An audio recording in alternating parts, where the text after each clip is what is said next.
तो फाइनली वो हो चुका है जिसका बहुत टाइम से फैंस को इंतजार था, क्योंकि रसल पलोजा के लिए mixed match tag team match official हो चुका है। इसी के साथ लग रहा है कि जे उसो के साथ अब WWE कुछ बड़ा करने वाली है, क्योंकि आज की रॉ में उन्होंने बड़ी ही अनएक्सपेक्टेड चीज कर दी। तो हेलो गाइस, मैं Gagan and welcome to my YouTube channel Wrestling Slammer. और आज हम बात करने वाले हैं आज हुई मंडे नाइट रॉ के बारे में। तो वीडियो को लास्ट तक देखना और लाइक और सब्सक्राइब करना मत भूलना। तो आज की रॉ की शुरुआत हमें जे उसो और जिमी उसो के साथ देखने को मिलती है। देखकर लग रहा है कि अब WWE रॉ में जिमी उसो को लेकर आने के बाद जे उसो के साथ ही उन्हें पेयर कर चुकी है। तो फिर से इतने लंबे टाइम के बाद हमें उसोस की टैग टीम देखने को मिलेगी। वैसे जे उसो और जिमी उसो एंट्री के साथ ही यहाँ ब्रॉन बेकर और ब्रॉनसन रीड की बात करते हैं।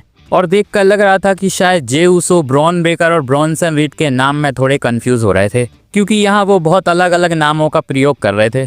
इसके बाद यहाँ ब्रॉनसन रीड और ब्रॉन बेकर भी आ जाते हैं। और ब्रॉनसन रीड के आते ही क्राउड तो जोरों से रोमन रेंस के चैंट्स लगाना शुरू कर देता है। ब्रॉनसन रीड को देखते ही लोगों को रोमन रेंस की याद आ जाती है। तो जब भी WWE को रोमन रेंस के चैंट्स लगवाने हैं वो ब्रॉनसन रीड का यूज कर सकते हैं। वैसे यहाँ जिमी उसो ब्रॉन बेकर और ब्रॉनसन रीड को इन्फॉर्म करते हैं कि उन्होंने एडम पेयर्स से बात करके मैच को ऑफिशियल करवा लिया है। और जैसे कि मैंने बताया था और बहुत ज़्यादा ऑब्वियस भी था, ये मैच अब हमें रसल पलूजा में देखने को मिलेगा। इसके बाद अचानक से यहाँ ब्रॉन बेकर और ब्रॉनसन रीड पर LA नाइट अटैक कर देते हैं और यहाँ LA नाइट का साथ उसोस भी दे देते हैं।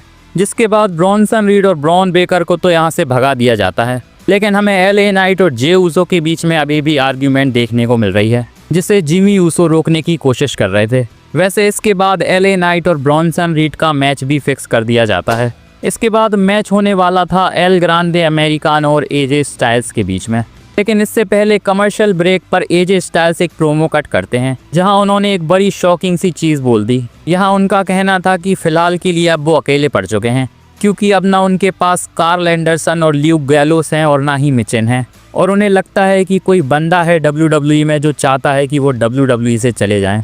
पता नहीं यहाँ AJ स्टाइल्स सीरियस थे या फिर ये स्क्रिप्ट का पार्ट था। वैसे भी फिलहाल AJ स्टाइल्स के रिटायरमेंट की बहुत ज़्यादा न्यूज़ आ रही हैं। इसके बाद ये मैच स्टार्ट होता है और एल ग्रांडे अमेरिकानो की शुरू में तो बहुत ज़्यादा पिटाई हो रही थी, लेकिन यहाँ एक और एल ग्रांडे अमेरिकानो की एंट्री होती है। इसके बाद AJ स्टाइल्स पर असली एल ग्रांडे अमेरिकानो भारी पड़ जाते हैं, लेकिन नकली एल ग्रांडे अमेरिकानो से डील करने के लिए यहाँ ड्रैगन ली की एंट्री होती है, जिसका फ़ायदा AJ स्टाइल्स को मिल जाता है और इस मैच में उनकी जीत हो जाती है। पता नहीं फिलहाल WWE में कितने एल ग्रांडे अमेरिकानोज हैं। नेक्स्ट हमें बैक स्टेज से ईओ स्काई और एडम पियर्स देखने को मिलते हैं। आज कॉन्ट्रैक्ट साइनिंग प्लान थी ईओ स्काई और स्टेफनी वकार के बीच में, लेकिन एडम पियर्स यहाँ बताते हैं कि स्टेफनी वकार फिलहाल रॉ में नहीं आ पाई हैं, तो इनकी कॉन्ट्रैक्ट साइनिंग कैंसिल हो चुकी है। लेकिन मैच अभी भी शेड्यूल है रसल पलोजा के लिए। वैसे इसके बाद यहाँ निकी बेला भी आती हैं, जिसके बाद ऑस्का की एंट्री हो जाती है। और एज ऑलवेज ऑस्का किसी को भी ईओ स्काई के साथ देखकर खुश नहीं होती। वैसे इसके बाद इनके बीच में आर्ग्यूमेंट हो जाती है और यहाँ ऑस्का सीधा चैलेंज कर देती हैं निकी बेला को मैच के लिए। इसके बाद नेक्स्ट मैच होता है रकेल रॉड्रिगेज और लायरा वल्कीरिया के बीच में। मैच तो ये ठीक ठाक था, लेकिन एक मोमेंट पर लग रहा था कि लायरा वल्कीरिया के बाल ही उखाड़ने वाली हैं रकेल रॉड्रिगेज, क्योंकि यहाँ वो बहुत खतरनाक तरीके से उनके बाल खींच रही थी। इस मैच में रकेल रॉड्रिगेज बहुत ज़्यादा डोमिनेट कर रही थी और इसी के साथ उनकी इस मैच में विक्ट्री भी हो गई है। नेक्स्ट हमें बैक स्टेज से एडम पियर्स और पेंटा देखने को मिलते हैं। यहाँ पेंटा का कहना था कि मुझे सब पसंद करते हैं, लेकिन देखकर लग रहा है कि तू पसंद नहीं करता, क्योंकि मुझे अभी तक इंटरकॉन्टिनेंटल चैंपियनशिप के लिए मौका नहीं मिला है। इसके बाद यहाँ रूसेफ की भी एंट्री होती है और उन्हें भी इंटरकॉन्टिनेंटल चैंपियनशिप चाहिए। इसके बाद एडम पियर्स, रूसेफ और पेंटा का मैच भी ऑफिशियल कर देते हैं, जहां विनर को शायद इंटरकॉन्टिनेंटल चैंपियनशिप के लिए मौका मिल सकता है। इसके बाद बैक स्टेज से हमें उसोस देखने को मिलते हैं और यहाँ जिमी उसो का कहना था कि उन्हें LA नाइट की मदद करनी चाहिए ब्रॉनसन रीड के साथ उनके मैच में, लेकिन यहाँ जे उसो बिल्कुल भी इंटरेस्टेड नहीं लग रहे थे। और यहाँ उनका कहना था कि भाई LA नाइट से हमें क्या लेना देना, और फिलहाल उन्हें ब्रॉन बेकर और ब्रॉनसन रीड को बजाने का प्लान करना चाहिए, ताकि वो हमें बाद में एक्नॉलेज करें। यहाँ जिमी उसो कहते हैं कि भाई तू रोमन रेंस जैसी बातें क्यों कर रहा है। तो देखकर लग रहा है कि अभी भी LA नाइट की मदद करने में इंटरेस्टेड नहीं है जे उसो। वैसे यहाँ जे उसो के मिजाज बदले हुए क्यों थे ये हमें रॉ के एंड में पता चलता है। इसके बाद हमें एक मस्त सा सेगमेंट देखने को मिलता है जिसे WWE को रॉ के एंड में डालना चाहिए था। सबसे पहले हमें यहाँ AJ ली की एंट्री दिखाई जाती है और जो स्मैकडाउन में उन्होंने बेकी लिंच को धोकर उनसे चैंपियनशिप ली थी, उसके बाद वो अभी भी उसको साथ लेकर चल रही हैं। वैसे यहाँ बहुत ही ह्यूज पॉप के साथ एजे ली का वेलकम किया जाता है। सबसे पहले यहाँ एजे ली खुद को इंट्रोड्यूस करती हैं और एजे ली के हिसाब से ये इंट्रोडक्शन उनके लिए था जो नए नए WWE को देख रहे हैं। इसके बाद एजे ली एक मस्त सी लाइन बोलती हैं जहाँ वो कहती हैं कि वो उनके फेवरेट रेसलर की फेवरेट रेसलर हैं। इसके बाद वो यहाँ कहती हैं कि 10 साल पहले वो रिटायर हो गई थी क्योंकि उन्हें लगता था कि उन्होंने सब कर लिया है जो वो करना चाहती थी। लेकिन इसके बाद बेकी लिंच ने अपने हाथ साफ कर लिए सीएम पंक के ऊपर, जिसकी वजह से उन्हें वापस लौटना पड़ा। अब इससे पहले एजे ली यहाँ कुछ और बोलती एंट्री हो जाती है बेकी लिंच की। बेकी लिंच की आंख देखकर लग रहा था कि वो लाल पीली हो चुकी है, क्योंकि लास्ट वीक स्मैकडाउन में एजे ली ने बड़ा ही खतरनाक अटैक किया था उनके ऊपर। बेकी लिंच का यहाँ कहना था कि उन्हें उनका टाइटल वापस चाहिए। यहाँ एजे ली के पास बेकी लिंच का टाइटल था, तो वो बेकी लिंच से कहती हैं कि तुझे अगर ये टाइटल चाहिए तो रिंग में आकर ले ले। लेकिन बेकी लिंच की शक्ल देखकर लग नहीं रहा था कि वो रिंग में जाने वाली हैं। इसके बाद बेकी लिंच की मदद करने के लिए सेथ रॉलिंस यहाँ आते हैं, जहाँ पहले तो वो एजे ली से कहते हैं कि बेकी लिंच का टाइटल वापस कर दे। इसके बाद एजे ली सेथ रॉलिंस से कहती हैं कि वो टाइटल देने के लिए रेडी हैं, लेकिन उन्हें टैग टीम मैच चाहिए। अब यहाँ सेथ रॉलिंस जाकर डायरेक्टली एजे ली से आर्ग्यूमेंट करने लगते हैं।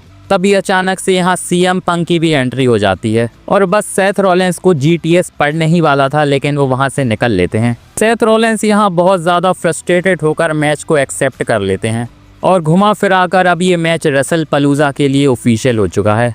वैसे बेकी लिंच की शक्ल यहाँ देखने वाली थी, क्योंकि उन्होंने एक्सपेक्ट नहीं किया था कि सेथ रॉलिंस चैलेंज को एक्सेप्ट कर लेंगे। वैसे ये मिक्स्ड मैच टैग टीम वाला सीन WWE ने बहुत ज़्यादा इंटरेस्टिंग बना दिया है। शायद ऐसा ही कुछ 2019 में विंस मैकमैन ने ट्राई करने की कोशिश करी थी, पर उस टाइम पर वो बहुत बुरी तरह से फेल हो गए थे। वैसे फिलहाल सिचुएशन पूरी तरह से अलग है। एक तो बेकी लिंच और सेथ रॉलिंस तगड़े हील हैं, ऊपर से WWE ने उन्हें अपोनेंट्स भी अच्छे दे दिए। शायद इसीलिए ये फ्यूड ज़्यादा इंटरेस्टिंग लग रही है। नेक्स्ट हमें बेली का एक प्रोमो पैकेज दिखाया जाता है और अब देखकर लग रहा है कि बेली पर पूरी तरह से स्प्लिट पर्सनैलिटी डिसऑर्डर चढ़ चुका है। यहाँ वो बहुत ही अजीब सी बातें कर रही थी, जहाँ हमें उनकी हील और फेस दोनों पर्सनैलिटी देखने को मिल रही थी। तो शायद अब की बार बेली का रिटर्न एक नए कैरेक्टर के साथ होने वाला है और देखने में लग तो रहा है कि इंटरेस्टिंग होगा।